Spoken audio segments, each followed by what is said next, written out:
Doing laziness right. The Oxford English Dictionary defines laziness as being unwilling to work or to be active, doing as little as possible. This single definition has been used by a myriad of parents throughout the years to attack their lazy sons and daughters, and I'm sure you've heard a couple of these. Lazy people don't become successful. Work hard and become a leader. Be lazy and never succeed. A lazy person with all the talent will never beat a hardworking person. Be more like your sister, she's a hard worker. Offer the lazy an egg and they'll want you to peel it for them, just to mention a few. You probably get the gist of the whole construct of laziness from those quotes. Essentially, anyone who practices laziness has condemned themselves to a life of mediocrity, and as a result, they'll never be successful. And of course, they can't do anything for themselves and inherently leech on everyone else around them.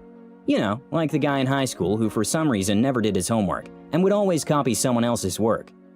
However, in today's video, we'd like to look at both sides of the coin that is laziness.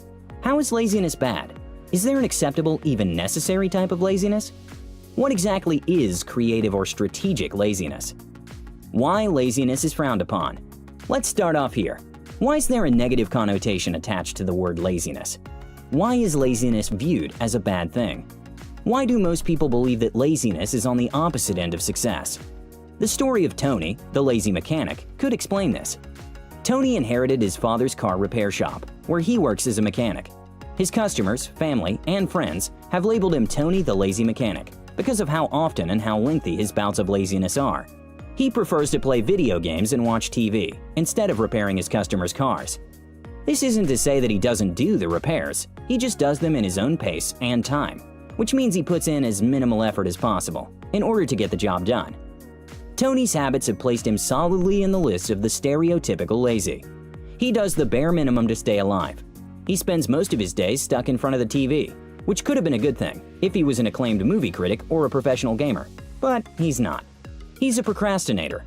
He doesn't keep his word, and the label he carries around doesn't necessarily help matters. Here's why being as lazy as Tony is not a good thing. First, laziness leads to procrastination.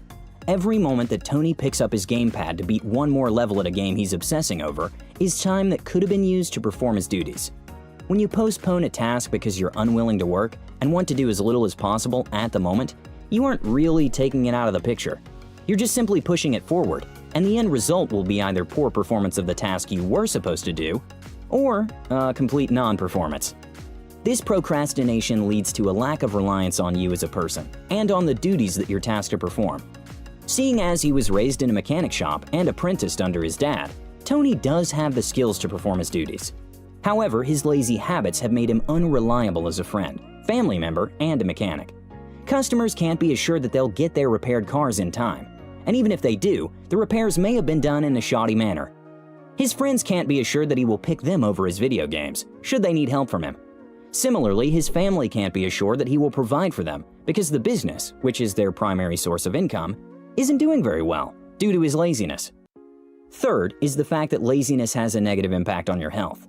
Sitting on the couch and lying in bed for a long time is unhealthy for you and can lead to cardiovascular conditions such as coronary heart disease. Heart problems are usually a result of the weight one gains when they don't expend any physical effort. Depression, back pain, and diabetes are other health risk factors associated with laziness. Just ask Tony about his back. It's been said that practice makes perfect, and the truth of this statement can be found in the fact that laziness begets laziness. Therefore, on top of the health risks, unreliability, and procrastination that are born of laziness, there's the risk of being really good at it, that it becomes difficult to pull yourself out of it, should you be inspired to do so. You probably don't think much of Tony the mechanic at this point. It's only fair then that I mention that he doesn't like the lazy mechanic label much. Sometimes he genuinely does want to pull himself up by his bootstraps and ditch all his lazy habits for good ones. Instead, he finds himself pulled back to the lazy habits he's practiced over the years and is now a pro at. That's not to say it's impossible for Tony to stop being lazy. It just would take a lot of conscious, deliberate effort and time in order for him to manage to free himself of this vice. Finally, and even more concerning, is the effect that laziness has on your mind. When you're constantly lazy, your mind becomes weak, as it's used to making the easy choice to just sit back and do nothing. Therefore, after a long period of practicing laziness, you'll find that your motivation to do things is short-lived, even when the potential benefits are great. You'll find it easier to remain in the same stagnant position than to do anything to change the status quo. If you think that you fall into the same category of laziness as Tony here, Check out the next video in this series, where we'll be talking about how to stop being lazy. For now, let's look at the other side of the coin that is laziness. What exactly is strategic laziness? Watching TV like Tony the Mechanic is not a bad thing. Neither's playing video games. In fact, spending a whole day switching through distractions like the TV, your mobile phone, and video games can be a healthy thing. But this is only possible if you are creative and strategic with this laziness. Laziness is a lost art. Long hours of hard and perfect work seem to be the current standard for success. If you spend your weekend binging a TV show instead of carrying your work home, it's strange. If you don't aim for perfection in the office, you're not performing optimally. As such, any type of laziness practiced by a person is frowned upon and viewed as a negative thing. Have you heard of the Pareto principle? No? Yes?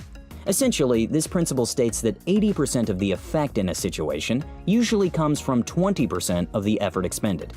Strategic laziness demands that you identify the tasks that are of high importance to you, expend all the necessary effort you need to effectively complete said tasks, and then spend the rest of the day doing whatever you like. The trick here is in separating the tasks that drain us of energy without helping us achieve the results we want, and the tasks that could demand a lot of our attention and energy, but would give us the most results. Catherine is a master pro at to-do lists. She may not be a minimalist in her life. In fact, she does a little hoarding on the side. But her to-do lists are usually as minimal as it gets.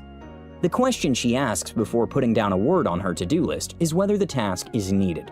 Most of us are bombarded by never-ending daily to-do lists that contain tasks you might not really need to do.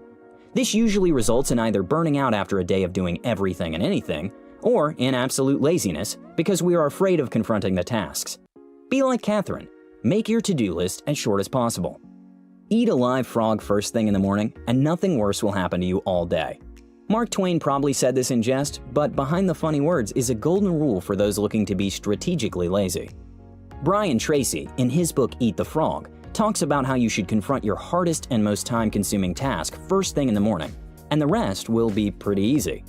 When you eat that frog in the morning, you're also less likely to procrastinate and be lazy as a result.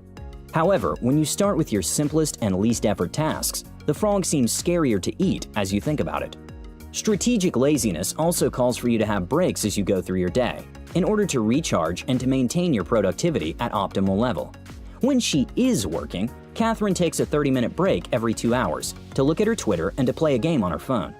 To an observer outside, 30 minutes every 2 hours is a waste of time and possibly lazy. However, these guilt-free breaks that Catherine takes enable her to slow her active brain down and let her subconscious do the crunching for a bit while she gets distracted. Furthermore, since it is scheduled in, the guilt that she would have experienced if she was looking at her phone as a distraction is absent. Finally, and this is an important aspect of strategic laziness, one should schedule in some free time in a week to just bask in the glow that is laziness. For Steve, weekends are sacred. He has a pretty tight schedule during the week, but when the weekend rolls through, he only allows himself to socialize with his loved ones, kick back and watch some football, and sometimes just sleep. His boss sometimes feels that Steve is too strict with his weekends and could maybe pick up calls from the person that pays him, even during the weekend. To that, Steve simply responds, "I could pick up your calls and do some heavily distracted, probably substandard work during the weekend, then not perform optimally during the week. Or, alternatively, I could do an excellent job during the week, which I am doing, and then not have you bother me when I'm binging on Netflix." The rule of enjoying laziness in your free time is being productive when you don't have the free time. Unwinding can only happen when someone is wound, not when they've spent their entire week on the couch, unproductive, and are now scheduling another week or 3 of free time. That's just being Tony lazy. In conclusion, laziness is not about its negatives alone, even though there is a bad type of laziness. Planned, or rather earned laziness, is beneficial to you, as it allows you to rest, plan, and be creative, while your mind is wound down. However, at Practical Wisdom, we also appreciate that strategic laziness is not exactly something you can start out of nowhere, especially if you are Tony lazy. In the next video in this series, we talk about getting out of the laziness muddle you're in and making the best of your time.